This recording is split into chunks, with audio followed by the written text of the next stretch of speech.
Hello everybody, this is Marty from Dawgs blog and the noontime report of the morning session of the Frank Carson et al. Trial. Today is Friday, February 8th, 2019.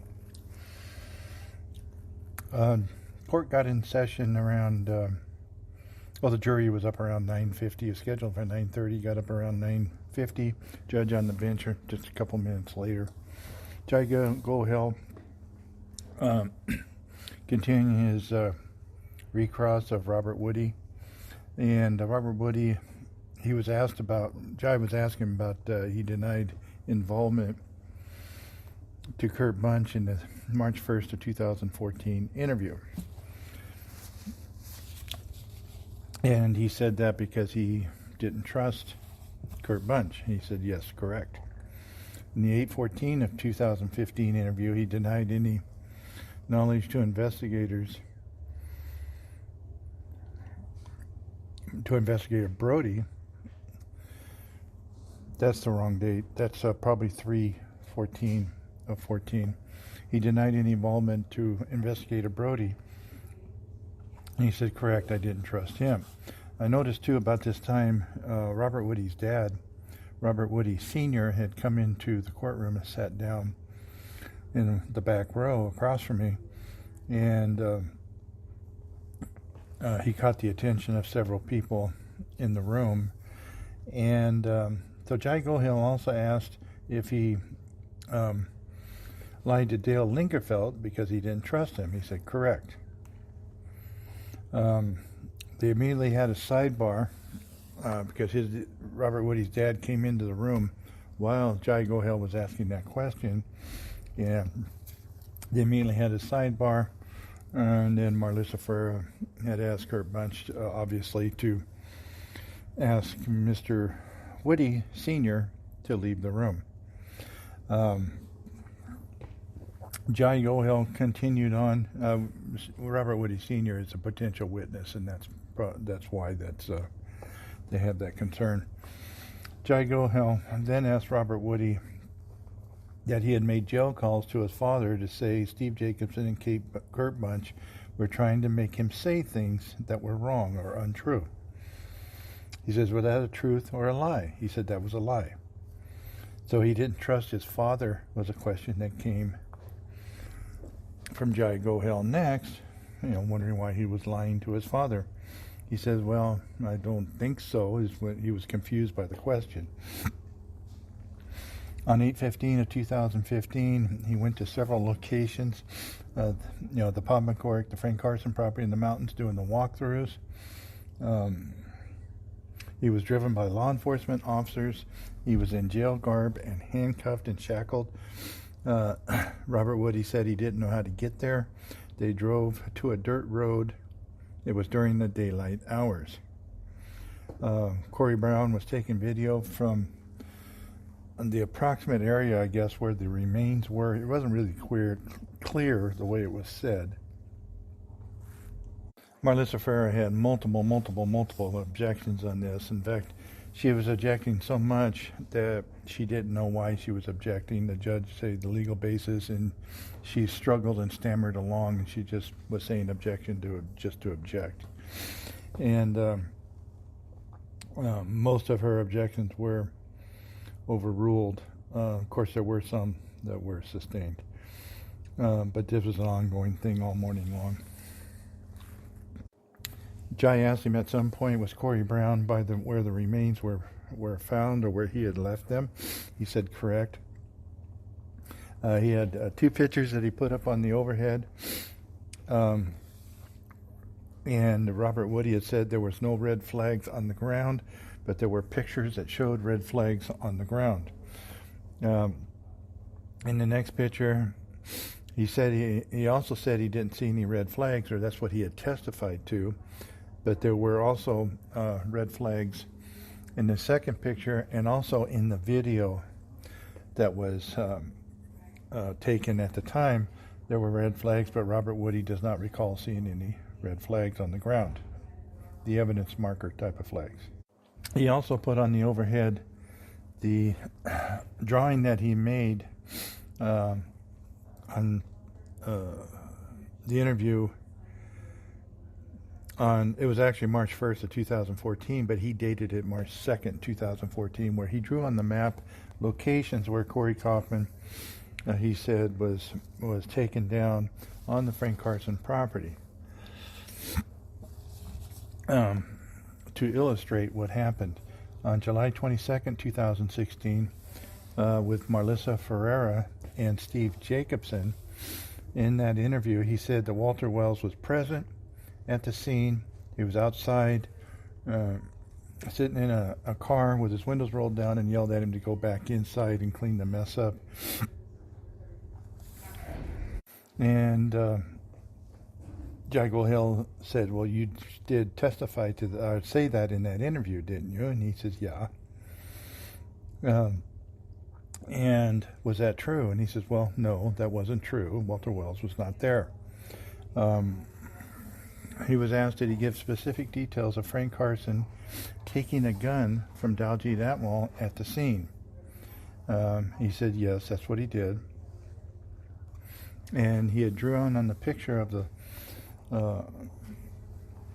had drawn a picture on a lined piece of paper. It's a legal pad paper, a picture of the location saying where everybody was, and Frank Carson, Walter Wells, and all those that were there at the scene.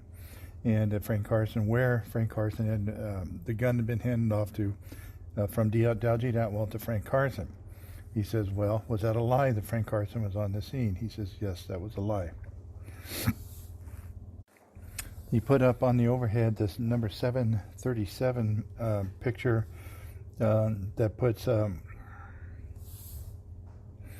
comparison to the other pictures that he had drawn later on. And this 737 was the from March 1st of 2014, the Google Maps overhead, the satellite shot, and then the drawings that he had marked on later on and he compared them to be side by side. Again, emphasizing that Walter Wells was not there, and that was a lie. But and he said that's true, and he said he gave details that said that Frank Carson and Walter Wells were there, but those were both lies. In fact, Daljeet Atwal had handed off the gun to Frank Carson. That was a lie. And he drew in details in the pics of where all these people were and where the gun handoff and everything else happened. So Jago Hill says that he made drawings and made statements of things that did not occur, so they were lies. He says that's true. He also said that he made statements that he was afraid of the Atwals, and he had worked a couple of years after the incident, when then he was finally fired for stealing on the job. He was asked if he'd sold other things. There was an objection. There was a sidebar. Woody called his attorney up to the stand. He talked to his attorney. The attorney went over and joined the sidebar, and then there was no further questions. So they were getting into Robert Woody's thefts that may or may not have happened. I don't know. And so the Jago Hill had no further questions. Percy Martinez started his recross, again using picture 737, showing him picture 737, and that's one of the exhibits. And he did not recall what one of the circle was for. There was an X inside of an O. He did not recall what that circle and X was for.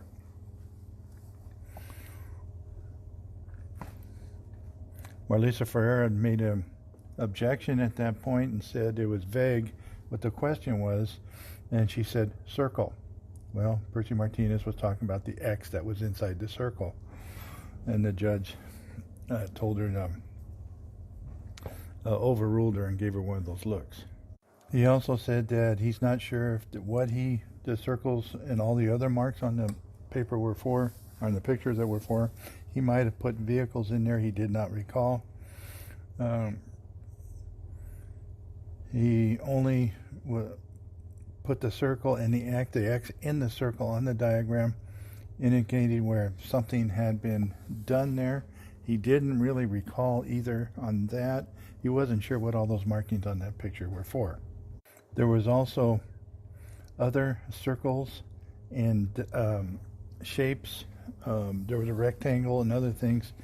And again, there was a scribble inside one of the circles. He said that, well, he really wasn't sure, but he said that's probably the driveway. And that marked where Bobby's truck went. And Percy Martinez is questioning more on that. He says that circle does not appear to be in the driveway. And Robert Woody said, well, okay, yeah, right next to it, but not in. It's on 9th Street. It's actually on 9th Street and not anywhere on the property. He said, correct. Also a rectangular box that depicts the long gate and the man gate. And he had also circled around both, saying that both, and then he also put a circle around the bus where the altercation occurred. He said there was 2 occasions when he saw the Atwalls on the phone with Frank Carson. The calls that occurred inside the store, both calls were on cell phones. He did not hear the other side of the call. All he knows is what he was told by the Atwalls, that it was Frank Carson. He asked if there was any calls prior to the July 15th of 2012, which was when one of the search warrants was served, or if it was after. Robert Woody says, he wasn't too sure, but he said after. As Percy Martinez says, it was after you met Frank Carson. He says, correct. Did not recall if it was after his case was over, his personal case of the possession of stolen property with a stolen car. He only knew that they said that they were talking to Frank Carson, but one call was with Bobby, one call was with Dee. And then this occurred in 2012. He didn't recall. He didn't know. There was only 2 times that he talked to Frank Carson and only 2 calls that he recalled. Frank Carson, he said the second time that he had talked to Frank Carson in regards to the property thefts, and he had never talked to him again, and that was supposedly the day that his case was dismissed. He was asked about what he told Miranda Dykes on the body wire, that his lawyer was ex-Modesto police officer. He was asked if Frank Carson ever say that. He did not recall. Testified he thought that he would get an attorney for the homicide case, that it would be provided for him. Personally asked him, did Frank Carson ever say that he would do the representation for him on that case, on the homicide case? He did not recall. Did Frank Carson ever say he would bail you out? No, the Atwalls. Frank Carson ever can say that he had a conflict on this case? He did not recall. He did not recall if he was ever had any possession or go over any police reports. On July 17th, I believe it was in 2000, probably 15, that he had told Corey Brown nobody was taking care of the Frank Carson property, meaning doing property checks. In his August 10th of 2016 preliminary hearing testimony, he had said that somebody was watching the Frank Carson property, but had made other statements and in the prelim that nobody was watching the property. He did not recall that. He refreshed with his prelim testimony, and he did confirm that he told Corey Brown that no one was watching the property. Percy Martinez then went into discussing the bathroom break with Steve Jacobson, that was in the bathroom with him. He was in a stall. There was nobody else there. Steve Jacobson, just tell the truth. He said he didn't say anything else. He did not recall if he did. And he didn't recall if Woody himself had said anything else. Said he had gone out and talked to Candy Watts prior to the bathroom break and after the bathroom break. He gave, after the bathroom break, he gave her His property that he had in his pockets, a little bit of money and a sweatshirt or something, and then he gave that to Candy Watts, and he was told her that he would probably not be going home, so I just told her to go ahead and leave. He talked to her for a couple minutes and went back to the interview room.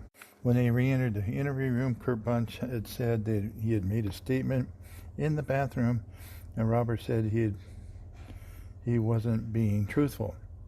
Not sure if that was actually said in the bathroom or not, or possibly in the hallway. He then told Kurt Bunch that he had left the property prior to anything happening because it was getting out of hand. He didn't recall if he had said that or not. Again, refreshing with the interview transcript. And apparently Kurt Bunch had made that statement to him and said he was there and left before it got out of hand. It didn't occur on the Frank Carson property, is what he was telling Kurt Bunch at the time. Robert Woody was saying that he was not sure where it happened, but it was probably on the street. But he said it was on 9th Street, but not sure if it was on the property or in the street. He was asked if Kurt Bunch then said that it did happen on the property, and Robert Woody said, "What property?" Kurt Bunch then asked about some pipes, if there were something about some pipes that are in the back of the property. He didn't know anything about any pipes. And he testified that in regard to the vehicles, the altercation, then he helped place the body in the truck, in the back of the truck with Baljeet Atwal. We took a break. When we came back, Percy Martinez was asking Woody about the incident where the ass is grass comment was made on South Johnson Street. He was asked if there was prior discussion. Prior to they stopped at the house, he did not recall. Again, he refreshed with his preliminary testimony. He says it does not refresh his memory. He was asked if he recalls Marlissa Ferreira asking about the comment, the ass is grass, to Corey Kaufman on South Johnson Street. And he says, yeah, I made the comment correct. So he remembered it when he was asked, and he was ever talking about when she asked about it on direct. Prior to the comment, he asked if they spoke, him and Baljeet Atwal spoke as to why they were stopping. He did not recall. He said, did Baljeet Atwal say anything prior to, during, or just after the altercation? He says he did not recall. When he left the property with Corey Kaufman altercation, the body was put in the truck, and he was asked, where did Bobby go? He says, well, I'm not sure. Again, he's refreshing with preliminary hearing testimony. He says it does refresh, and he saw Bobby Atwal get into the truck, but he never said prior to this testimony. Let me go back just a second. He did say he saw Bobby get back in the truck, but he wasn't sure where he went after that exactly. He had never said prior to his testimony what he said about not trusting his own lawyer, Martin Baker. He never said it on record was his response. At this time, when he's being transported to court every day, meaning today, he's being transported by the sheriff's office transportation. Steve Jacobson told him the Atwals, in past transportation, Steve Jacobson told him the Atwals would find out where he was and kill him. He kept hearing comments like that.